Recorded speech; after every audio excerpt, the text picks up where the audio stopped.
它们在你的盘子上可能看起来一模一样，但有些鸡蛋就像小超级英雄一样，积极对抗身体的发炎反应，而其他的确像纵火犯一样，偷偷潜入你的身体，助长慢性发炎。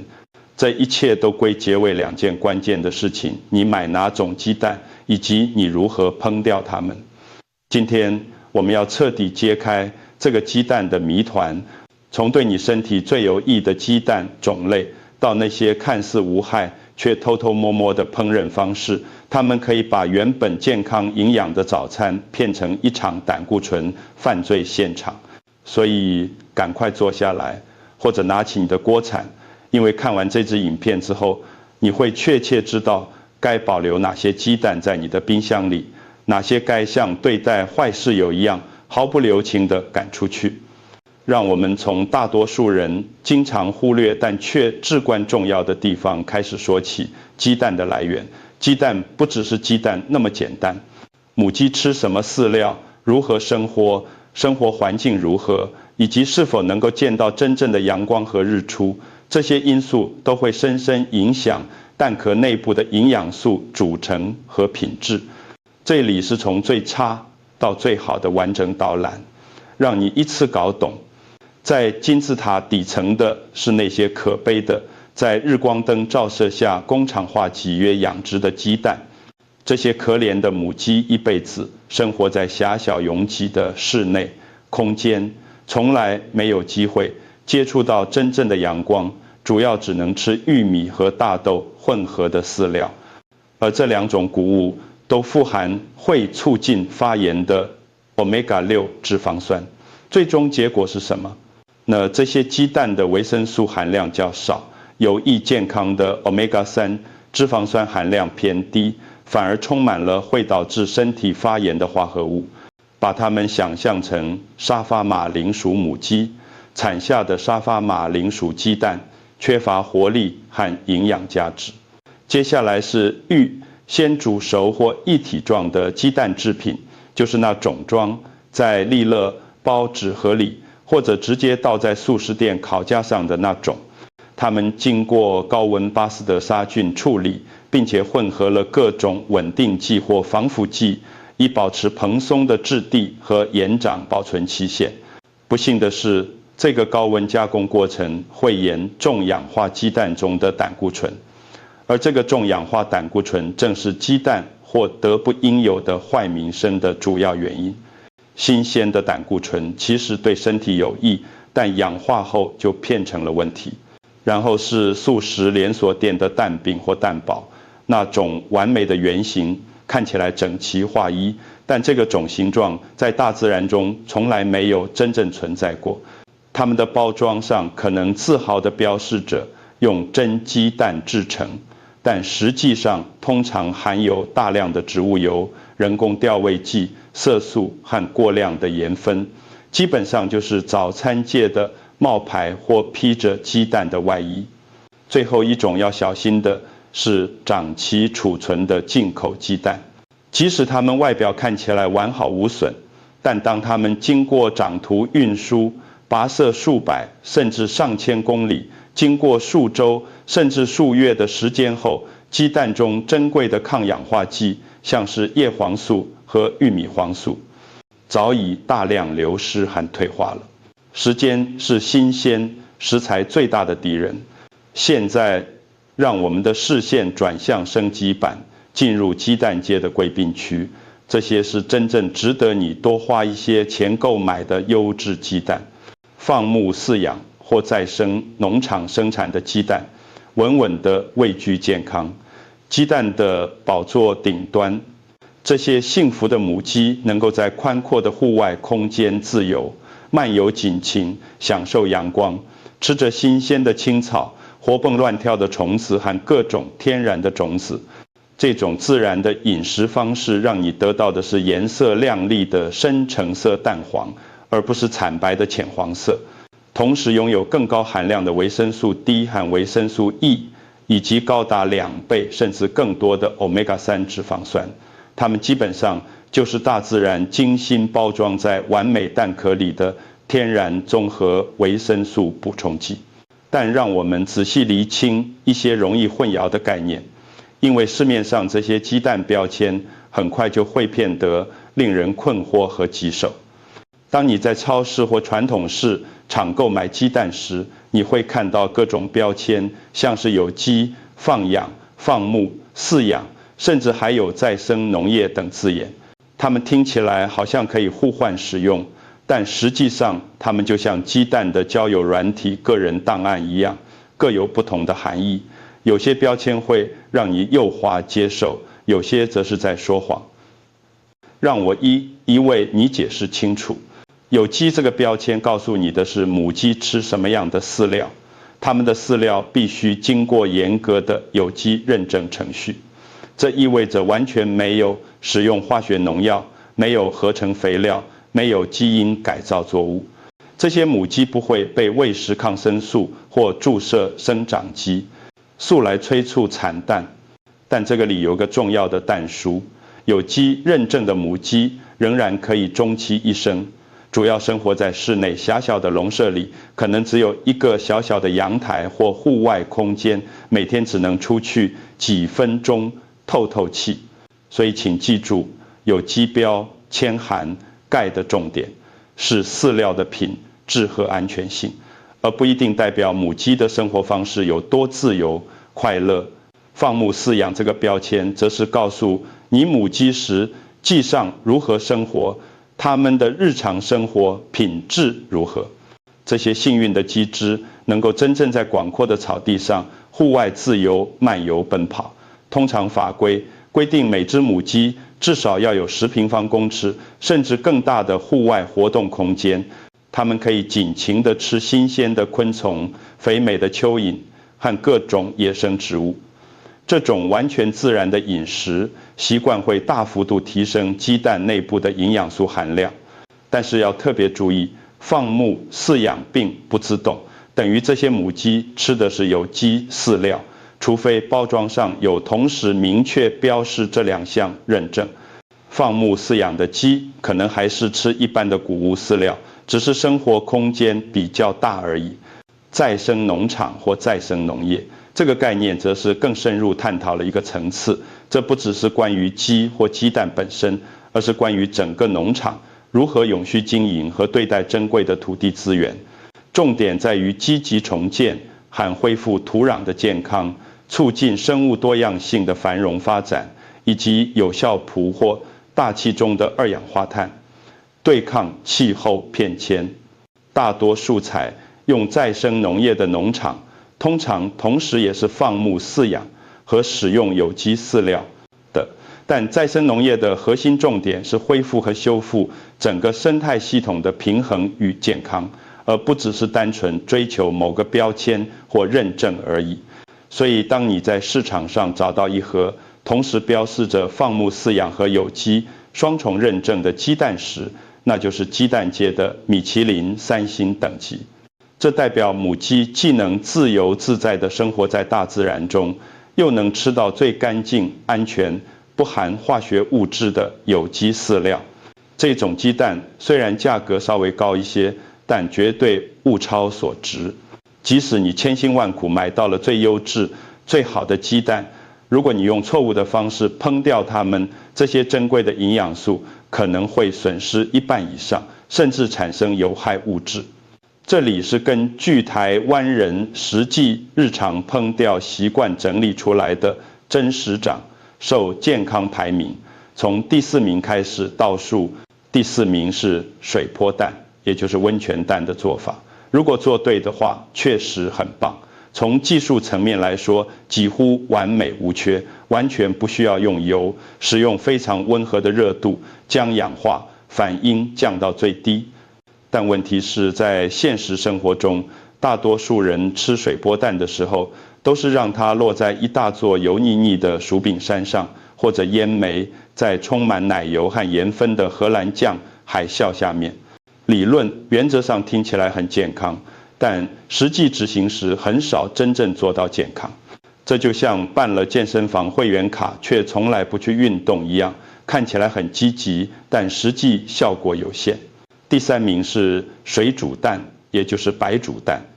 这个方法简单、方便、容易携带、干净、卫生，完全不需要用油，不会制造厨房混乱，只提供纯净的优质蛋白质和健康的好脂肪。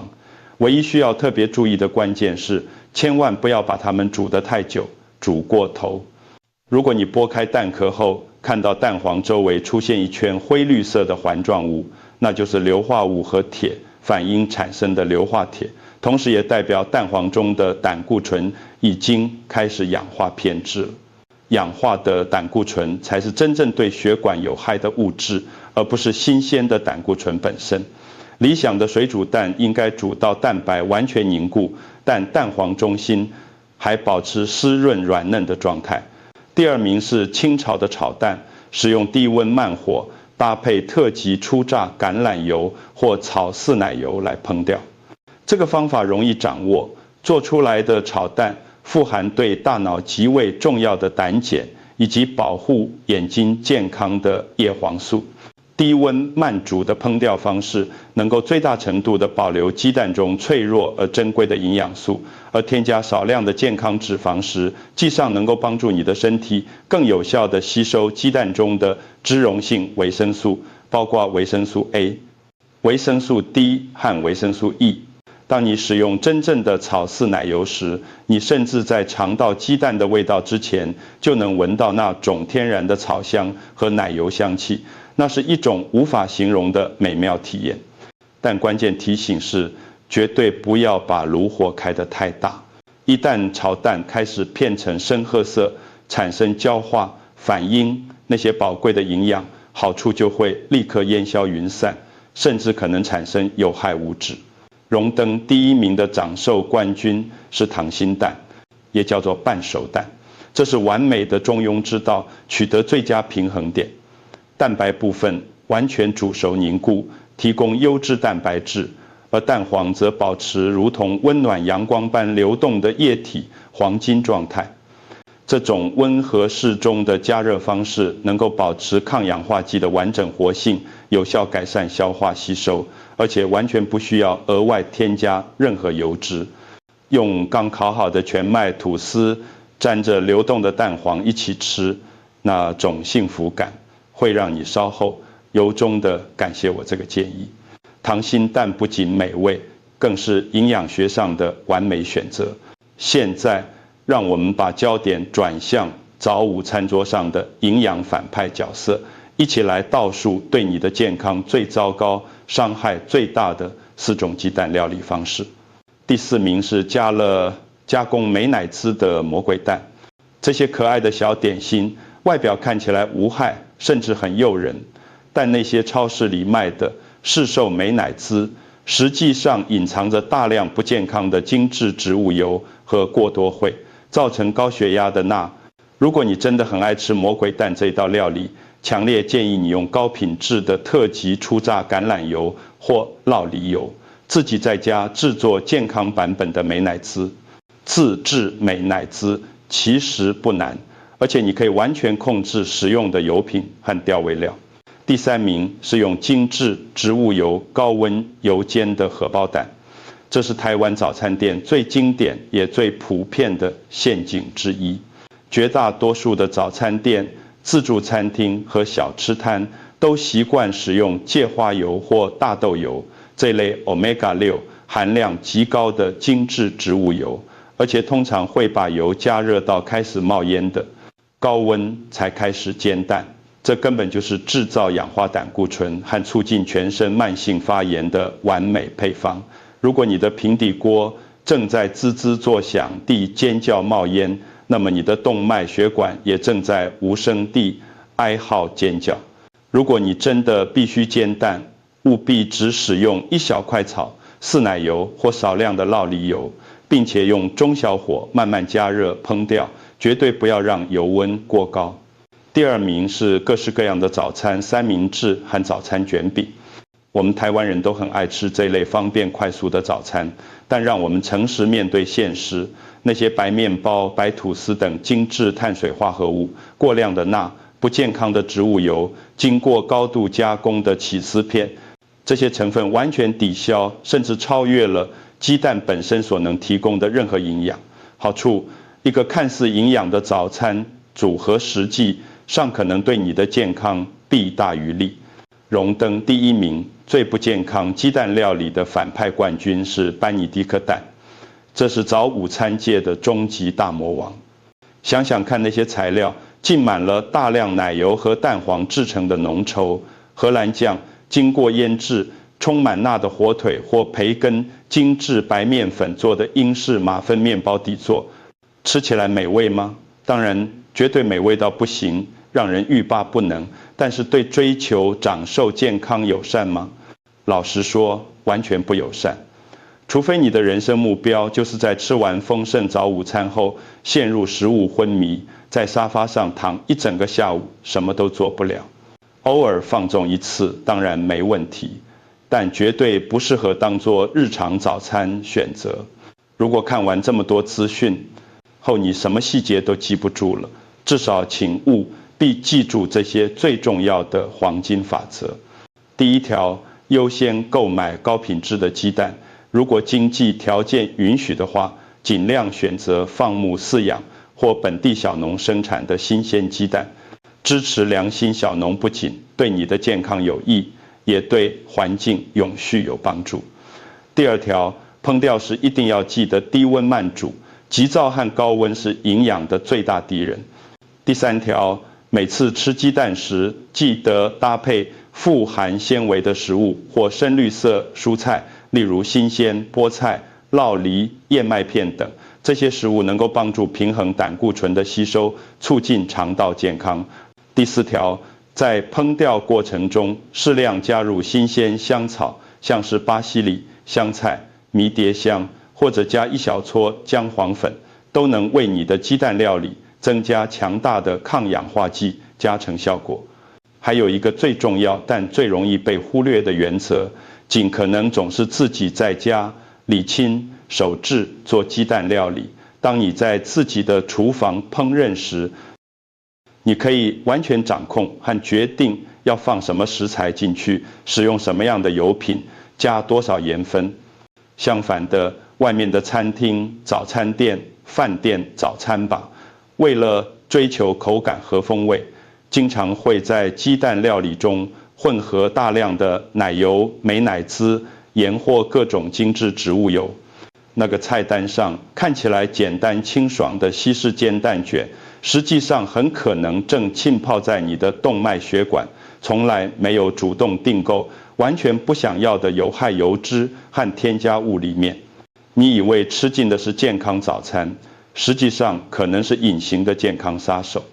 这是每一个人都应该知道的重要事实。鸡蛋确实是地球上营养密度最高、最完整的天然食物之一。一颗小小的鸡蛋包含了几乎人体所需的所有必需营养素，但是关键在于你选择吃哪种品质的鸡蛋，以及你如何烹调、处理它们。这2个因素会对最终的营养价值和健康效果产生天壤之别的巨大差异。所以请记住，购买时要更聪明的选择真正优质的来源。烹调时要更温柔细心，用低温慢火保护珍贵的营养素，然后就可以完全没有罪恶感地尽情享用美味的鸡蛋料理。因为你很清楚自己正在为身体提供的是真正有生命力的、活性的、完整的天然营养，而不是在餐厅里那些煮过头、油炸过度、营养流失殆尽的早午餐陷阱。现在让我问你一个问题，你个人最喜欢的鸡蛋料理方式是什么？是溏心蛋、炒蛋、水煮蛋，还是其他创意做法？我真的会认真阅读每一条留言，很期待听到你的分享和想法。如果你是第一次来到这个频道的新朋友，请记得在你下次去超市或传统市场采购鸡蛋之前，先按下订阅按钮，这样你就不会错过更多实用的健康饮食知识。非常感谢你耐心看完这支影片，现在就去厨房用正确的方法为自己和家人制作一些色泽金黄、营养满分的美味蛋黄料理吧。